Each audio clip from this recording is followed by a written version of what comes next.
আসসালামু আলাইকুম ওয়া রাহমাতুল্লাহি ওয়া বারাকাতুহু। আউযু বিল্লাহি মিনাশ শাইতানির রাজিম। বিসমিল্লাহির রহমানির রহিম। সকল ভাই ও বোনেদের স্বাগতম জানাই। আপনারা দেখছেন রোহানি তাবিজ ইউটিউব চ্যানেল। তো সমস্ত প্রশংসা আল্লাহর। তো আজকে যে আমলটা আপনাদের সামনে পেশ করব খুবই মজারব আমল। এটা একটা তদবির বলে। এটা প্রেমিক প্রেমিকা অথবা স্বামী স্ত্রীর মধ্যে এই কাজটা করতে হবে। তো যারা যারা চ্যানেলটা নতুন দেখছো অবশ্যই চ্যানেলটা সাবস্ক্রাইব করো, পাশে থেকে ছোট্ট বেল আইকনটা বাজিয়ে দাও এই ধরনের রোহানি জগতের আমল পাওয়ার জন্য।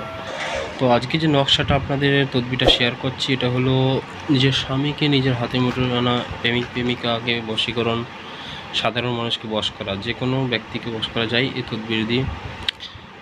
তো আপনাদের সামনে খুব পাওয়ারফুল একটা তদবির, এটা আপনারা দেখেন ভালোভাবে, স্ক্রিনের মধ্যে ফলো করেন। তো এই তদবিরটা কোন নিয়মে করতে হবে, কবে করতে হবে, কোন টাইমে করতে হবে সেটা মন দিয়ে শুনবেন। করার পর তদবিরটা কী করতে হবে সেটা মন দিয়ে শুনবেন। তো এই তদবিরটা আপনাকে বৃহস্পতিবারে অথবা মঙ্গলবারে অথবা শনিবারে এই তদবিরটা আপনাকে করতে হবে। মেশক জাফরান কালি দিয়ে অঙ্কন করবেন। যাদের কাছে মেশক জাফরান কালি না থাকবে, এই যে লাল কলম আছে, লাল কলম দিয়ে এই তাবিজটা অঙ্কন করবেন। ফজরের নামাজের পর অঙ্কন করতে পারেন, অতঃপর আসরের নামাজের পর অঙ্কন করতে হবে। এই দুইটা টাইমের মধ্যে অঙ্কন করে নিতে হবে। তারপরে এই তাবিজটা লেখার পর কোনো ছেলে যদি কোনো মেয়েকে বশ করতে চায়, ফার্স্টে মেয়ের নাম, এই জায়গাটা মেয়ের নাম দিতে হবে। তারপর এখানে ছেলের নাম।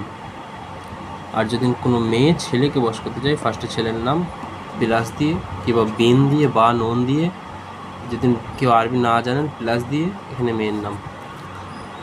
তারপরে এই তাবিজটা লেখার পরে এটাকে মুড়িয়ে নিতে হবে, একটা মাদুলিতে ভরতে হবে এবং কোনো মেয়ে হলে বাম হাতে বাঁধতে হবে কালো কার দিয়ে অথবা লাল কার দিয়ে তাবিজটা মাদুলিতে ভরে, অথবা কোনো ছেলে যদি কোনো মেয়েকে বশ করতে হয় ডান হাতে বাঁধতে হবে।